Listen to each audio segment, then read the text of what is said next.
Good morning. I'm Pat Frame, Divisional Sales Manager, JP Morgan. Thank you for the applause. I'm joined by Seth Hay and Chris Cooke.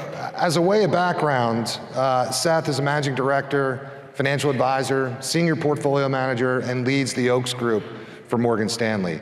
The Oaks Group is ranked #1 by Forbes on the Best in State list. Seth was also ranked #1 on the as the #1 Next Gen Wealth Advisor by Forbes in 2019, so congratulations, Seth. He and his family live in Westlake, California. He's active in a number of charities, including on the board at Pepperdine, which was his and his wife's alma mater. And I believe this year, Seth, you gave the commencement address at Pepperdine, which is pretty cool. Congratulations. Thank you. Also, Chris Cooke of Cooke Financial. Cooke Financial was established in 1969 and is today run by second and third generation family members, which is really amazing. Cooke Financial has 18 employees with an average tenure of over 15 years, $2 billion in AUM with over 800 households. Chris has an accounting degree from Notre Dame and a JD in tax from Indiana. He's also very active in charitable endeavors and is on just about every industry list out there. So I wanted to start by talking about having each of you talk a little bit more about your team. So Seth, I'll start with you. You want to expand on your team a little bit? Sure. Really quickly, I've been at Morgan Stanley for my whole career, started 20 years ago. We have 10 people on our team. We manage about $3 billion in assets, and the majority of that is through discretionary management. And over the years, our growth has evolved from, in the early days, cold calling, working with business owners, growing the business through that referral network and through our community relationships. And then over the last 10, 12 years, we've been very fortunate to work with 5 different advisors who've retired and selected us to work with their practice. So those are the kind of the 2 avenues of growth that have gotten us to where our team is today. Awesome. Chris? Cooke Financial Group began it, if you go way back, Thompson McKinnon Securities, which was acquired by Prudential Securities, which was merged with Wachovia, which was then bought by Wells Fargo. And somewhere in that process, there were great things about each one of those and challenges with each one of those, but somewhere in there I decided that we would try and go our own way and start something new, and we started an independent firm called Sanctuary Wealth. The key to that was we brought a team of about 13, 14 people across the line, if you will, and they worked their tails off and really built something interesting and unique, and it's been an incredible journey. But our team is now about 18, 19 people. 9 FAs, 9 support. We have a kind of a pod system to create little client-centric pods where the clients know who's serving them. There's usually a primary FA, a backup FA, a CA, et cetera. Yeah. So it's worked out pretty well. That's awesome. Culture. So culture is a word that we've heard over and over throughout the last couple of days. Troy just mentioned it. When you think about your teams, what does it mean to your team specifically? Chris, I'll start with you this time. Yeah, I think culture is a couple of things. Number one, it's people want to be part of something meaningful. They want to be part of something bigger than themselves. And I don't think we're afraid at all to tell our employees, our friends, our clients, that we think this is a noble profession, as you've heard a number of times. And my thanks to RJ and Liz and the team and Forbes, because a lot of the press that we hear on this profession is negative. Mm-hmm. This is a great way to express the positives, right? But we tell our team all the time, what we do is noble. And in essence, if you think about that noble profession, we have a logo, which I don't know, it's probably too small to see here, but it's a multicolored bull. And each one of those colors on the bull represents one of our keywords. So for example, dark blue is integrity, light blue is independent, red is passion, yellow is community, pink is diversity, green is wisdom, orange is excellence. And we have a huge bowl on the wall right in front of our work area with all those keywords right there on the wall. The second thing about culture, I think, and having everybody on the team is rewarding the team for successes both as a team and rewarding individuals for their individual successes. So I'll tell you 2 short things. One would be we have a team goal, and if we raise $25 million a quarter, everybody on the team gets a bonus. Everybody knows how important it is and is open and available for any need that comes up during a quarter for new clients, new prospects, new things. And then we have individual goals, which I'm really proud of my team for doing this. This is new this past year. But if you had 3 or 4 individual goals in January, and there's, call it 20 team members with 4 goals, you have about 80 bottles of champagne across the back of the bar. Yeah. And during the year, if you meet one of your goals, we have a big, we call it snaps and claps. And we have snaps and claps, and we hand you your champagne bottle and congratulate you on meeting your goal. And so as you watch the year go by, as the champagne bottles begin to dwindle, you know something's going well, and each individual has been rewarded and the team is rewarded. It's been really fun. Yeah, no, that sounds cool. How about you, Seth? I know from a culture standpoint, the culture we find is so important, and actually as we were preparing for today, I decided it would be most fitting if I sent an email out to every team member and asked them what are the key attributes of a great wealth management team, of a world-class wealth management team. And I asked everybody to email me individually their thoughts. And it was really wonderful to see the congruency of all the different team members sharing very similar kind of key components of a great team, and culture was at the forefront for all of them.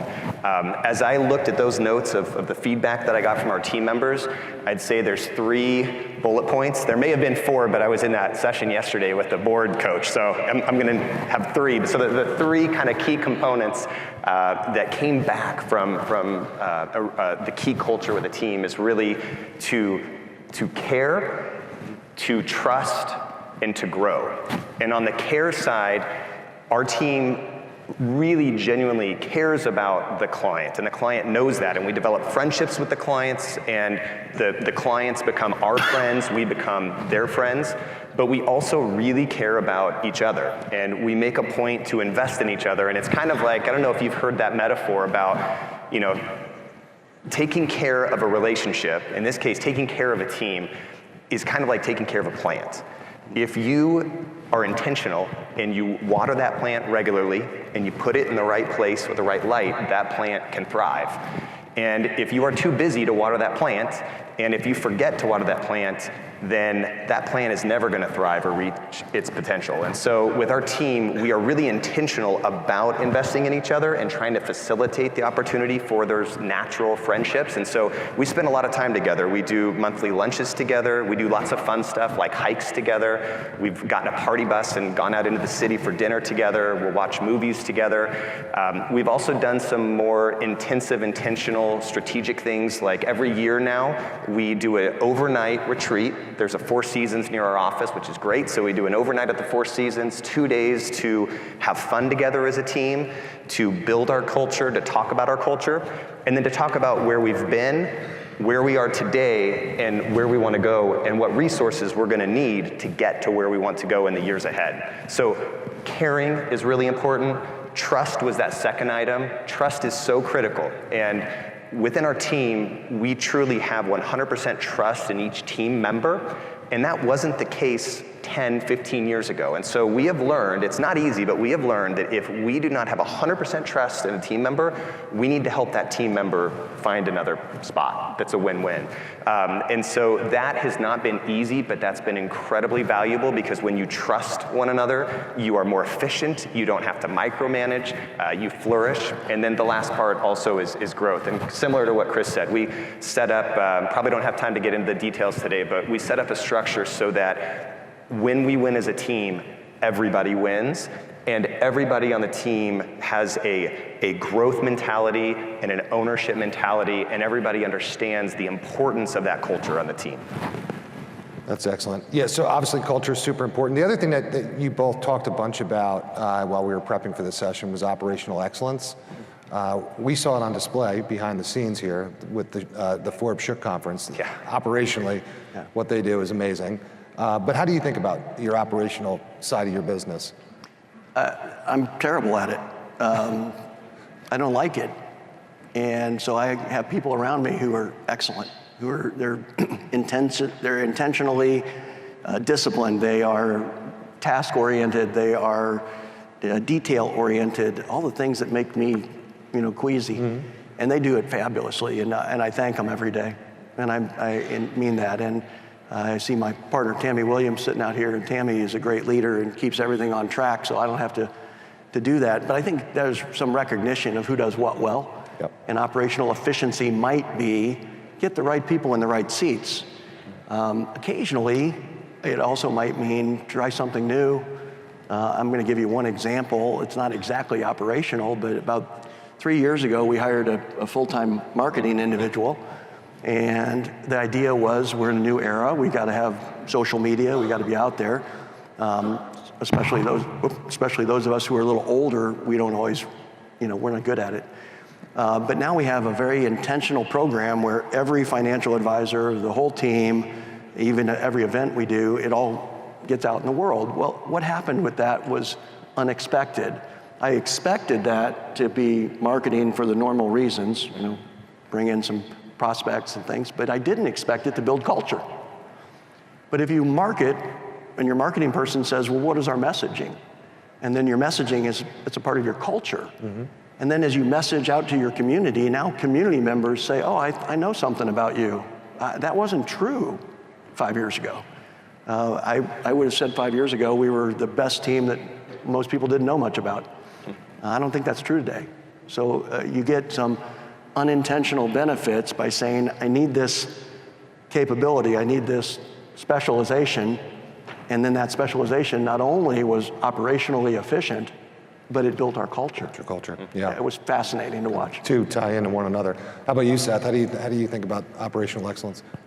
I think from an operational excellence standpoint, step one is for all of the team members to be in alignment of what is operational excellence. And so within our team, there is alignment that what we are striving for every day is a 5-star bespoke wealth management experience for our clients. So I think it starts with just everybody knowing what we're striving for. And then secondly, some of the things that have really helped us operationally is that when we have a new client come on and work with our team, we assign a primary advisor and a secondary advisor to that relationship, and a primary administrative contact and a secondary administrative contact. And so that client knows that, if I'm traveling today, no big deal, because Duncan or Katie, they've got it covered.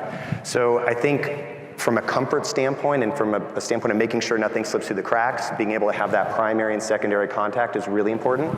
We also, within our team, have set up a succession plan for every key role in the team. So our trader, who's been with me for about 12 years now, he's at a point now where he could retire, and I'm praying he won't decide to retire, but he can retire now.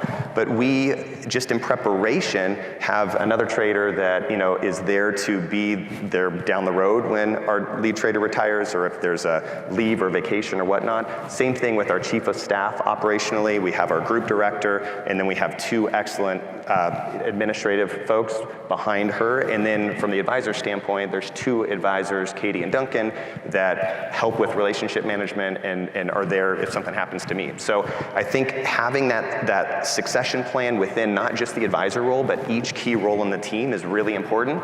And then we've also been really strategic about diversifying those roles and having a generational gap between roles, so that as we bring on next-gen clients and kids and grandkids of our clients, that there's someone in age alignment that they can relate to. Yep. So we talked about where you guys came from, kind of where you are now. Last question, 30 seconds or less. How are you thinking about the future? What's next for the Cooke Group, for your team, Seth? Chris, I'll turn to you first. I'm a big believer in this generational transfer of wealth from the boomers down to the millennials. And so part of the reason we hired the marketing individual was I believe that while on the older generation, they asked for a referral and they came to me through a referral, when that money transfers from the boomers to the millennials, the first thing that millennial is going to do is Google and say, well, who's this advisor? Are they any good? What do they do? And I wanted to have a digital footprint, so when they Googled us, they'd say, hey, mom and dad's advisor are really nice, good people, and we want to stay with them. So that was part of the marketing guy's role, and it's worked in that way. But this second element ties back to what you just said, Seth. My brother and I are both 60 and 58. It's really important to us to have, the 30s and 20s and great advisors coming up through the ranks that are going to fill in behind us, and they talk to this next generation more effectively than I ever will. I don't think it hurts to have a little gray hair. Yep. One of my clients recently said it was on a LinkedIn post, and he said, it used to be salt and pepper, now it's just salt, buddy. Okay. All right. But maybe just salt helps, but I need some people with pepper down there at the bottom of the heap. Absolutely. And they're doing a great job, and we're third generation, so my dad started our business, my brother and I run the business, and then I've got great partners and my children in the business, and perhaps more of the kids to come, so we'll see. Good. But it's working. Awesome. Real quick, Seth, Oaks Group. I see we're out of time, but I will tell you, I couldn't have said it any better than Chris. So Chris, well done. Thank you all. Appreciate you guys.